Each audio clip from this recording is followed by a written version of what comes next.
The Wonderful Wizard of Oz by L. Frank Baum. Chapter 5. The Rescue of the Tin Woodman. When Dorothy awoke, the sun was shining through the trees, and Toto had long been out chasing birds around him and squirrels. She sat up and looked around her. Scarecrow, still standing patiently in his corner, waiting for her. "We must go and search for water," she said to him. "Why do you want water?" he asked. "To wash my face, clean after the dust of the road, and to drink, so the dry bread will not stick in my throat." "It must be inconvenient to be made of flesh," said the Scarecrow thoughtfully, "for you must sleep and eat and drink.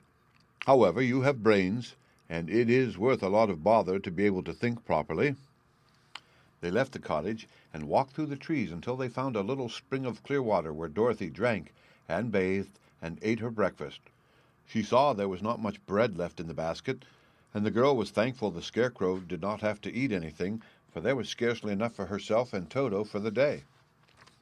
When she had finished her meal and was about to go back to the road of yellow brick, she was startled to hear a deep groan nearby. "What was that?" she asked timidly. "I cannot imagine," replied the Scarecrow, "but we can go and see."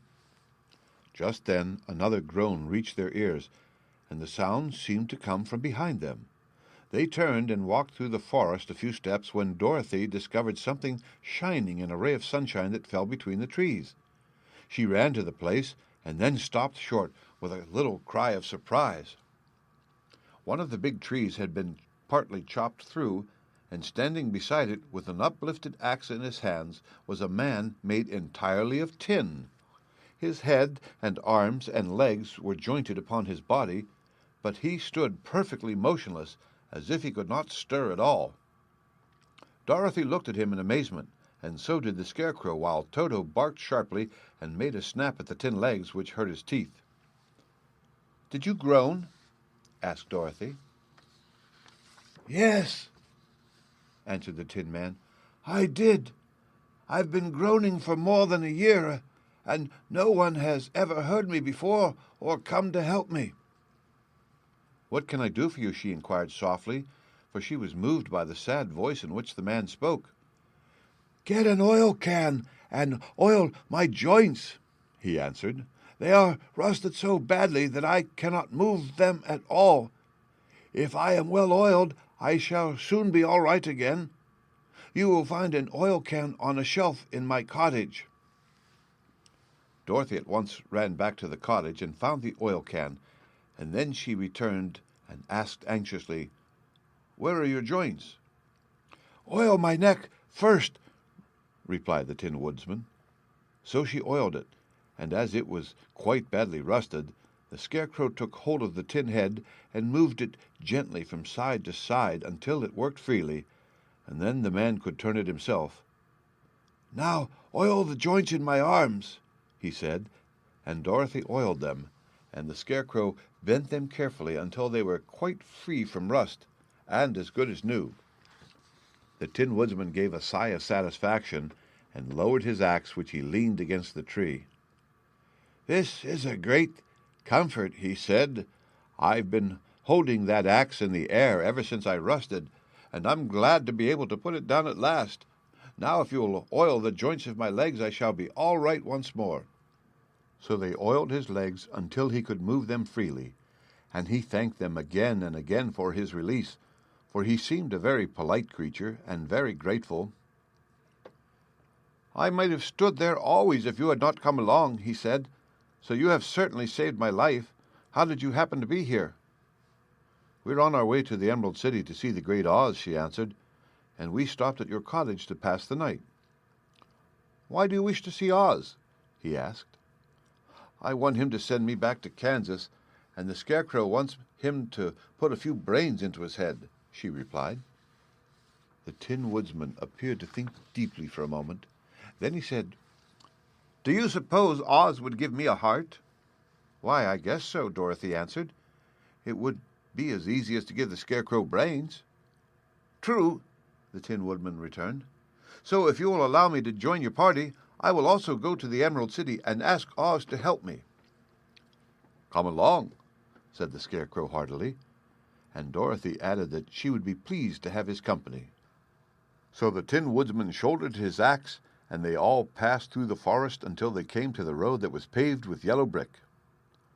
The Tin Woodman had asked Dorothy to put the oil can in her basket, "For," he said, "if I should get caught in the rain and rust again, I would need the oil can badly." It was a bit of good luck to have their new comrade join the party, for soon after they had begun their journey again, they came to a place where the trees and branches grew so thick over the road that the travelers could not pass. But the Tin Woodman set out to work with his axe and chopped so well that soon he cleared a passage for the entire party. Dorothy was thinking so earnestly as they walked along that she did not notice when the Scarecrow stumbled into a hole and rolled over to the side of the road. Indeed, he was obliged to call to her to help him again. "Why didn't you walk around the hole?" asked the Tin Woodman. "I don't know enough," replied the Scarecrow cheerfully. "My head is stuffed with straw, you know, and that is why I am going to Oz to ask him for some brains." "Oh, I see," said the Tin Woodman. "But after all, brains are not the best things in the world." "Have you any?" inquired the Scarecrow. "No, my head is quite empty," answered the Woodman. "But once I had brains and a heart also, so, having tried them both, I should rather have a heart." "And why is that?" asked the Scarecrow. "I will tell you my story, and then you will know." So while they were walking through the forest, the Tin Woodman told the following story. "I was born the son of a woodman who chopped down trees in the forest and sold the wood for a living. When I grew up, I too became a wood chopper, and after my father died, I took care of my old mother as long as she lived. Then I made up my mind that instead of living alone, I would marry so that I might not become lonely.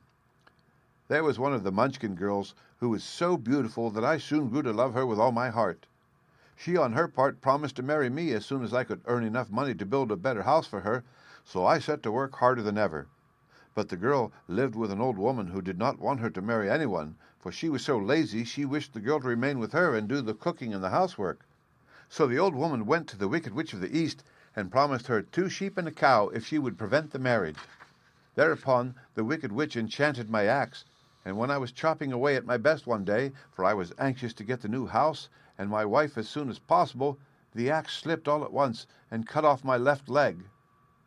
This at first seemed a great misfortune, for I knew a one-legged man could not do very well as a wood chopper.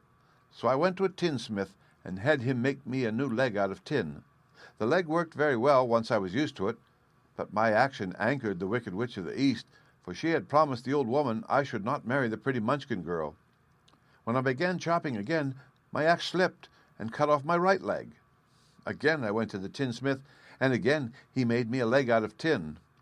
After this, the enchanted axe cut off my arms one after the other, but nothing daunted, I had them replaced with tin ones. The Wicked Witch then made the axe slip and cut off my head, and at first I thought that was the end of me.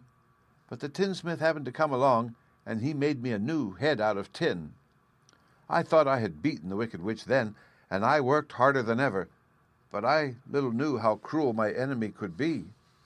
She thought of a new way to kill my love for the beautiful Munchkin maiden, and made my axe slip again, so that it cut right through my body, splitting me into 2 halves. Once more the tinsmith came to my help and made me a body of tin, fastening my tin arms and legs and head to it by means of joints, so that I could move around as well as ever. But, alas, I had now no heart, so that I lost all my love for the Munchkin girl and did not care whether I married her or not. I suppose she is still living with the old woman, waiting for me to come after her. My body shone so brightly in the sun that I felt very proud of it, and it did not matter now if my axe slipped, for it could not cut me. There was only one danger, that my joints would rust, but I kept an oil can in my cottage and took care to oil myself whenever I needed it. However, there came a day when I forgot to do this, and being caught in a rainstorm before I thought of the danger, my joints had rusted, and I was left to stand in the woods until you came to help me. It was a terrible thing to undergo, but during the year I stood there, I had time to think that the greatest loss I had known was the loss of my heart.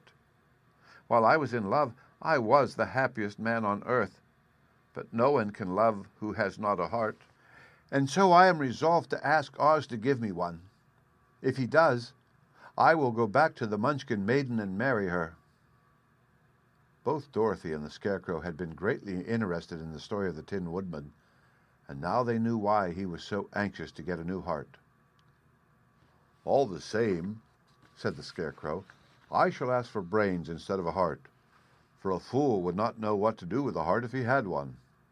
"I shall take the heart," returned the Woodman, "for brains do not make one happy, and happiness is the best thing in the world." Dorothy did not say anything, for she was puzzled to know which of her two friends was right, and she decided if she could only get back to Kansas and Aunt Em, it did not matter so much whether the Woodman had no brains and the Scarecrow no heart, or each got what he wanted. What worried her most was that the bread was nearly gone, and another meal for herself and Toto would empty the basket. To be sure, neither the Woodman nor the Scarecrow ever ate anything, but she was not made of tin or straw, and could not live unless she was fed. The end. Read by Rick Kishner for Lit2Go on the web at fcit.usf.edu.